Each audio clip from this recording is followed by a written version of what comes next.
history and current status of school resource officers, published in the 2011 issue of Clearinghouse.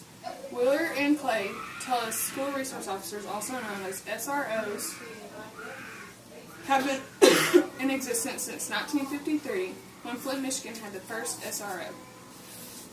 Now they're in schools everywhere, and the programs are a success.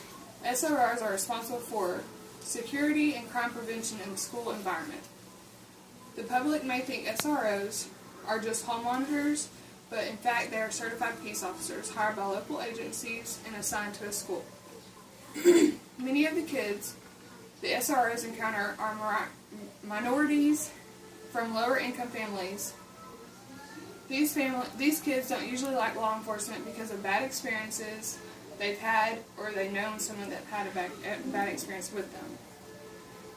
But SROs choose to be in that job. They are trying to bridge the gap with the youth of that community and the law enforcement.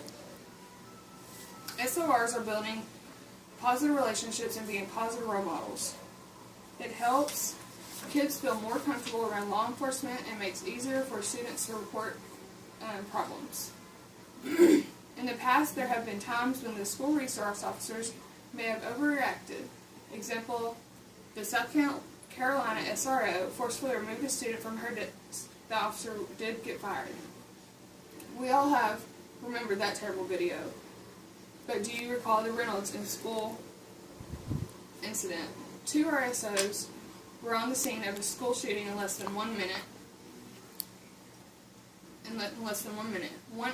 One innocent student did die, but the rest were saved. Another time at Arapahoe High School, a student came to school to kill his debate coach and everyone in his way.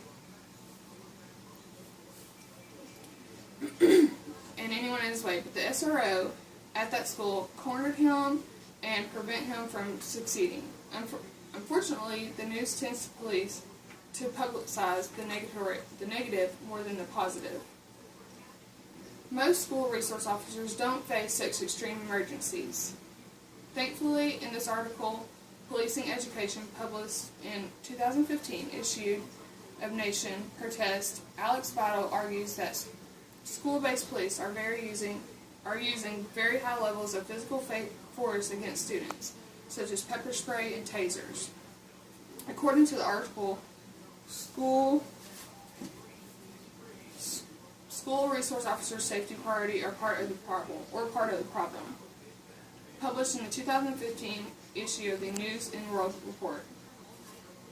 Written by Ms. Sneed. Where'd that go?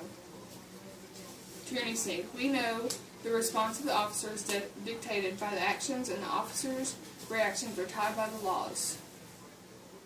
In all schools, there is special training the SRO must go through. The National Association of School Resource Officers training at $2,000 a year. They must go to a basic 40 hours of a week, but then more advanced is offered.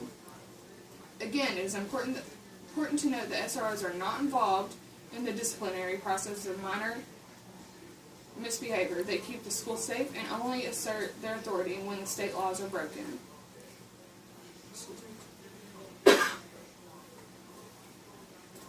Locally, the SRO at Arkansas High School is Corporal Christine Naux. She has been the TACD SRO for 9 years. She travels to all TASD schools and provides security at all school functions before, during, and after programs and school hours.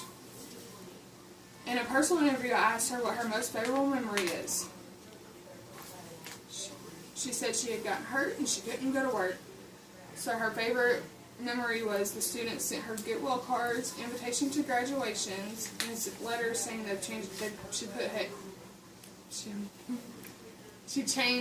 she made it different in their lives. In conclusion, since the beginning of the SRO program in 1953, it has been a continual success. Officers are providing a safe learning environment, they are promoting a positive image of law enforcement, and they are bridging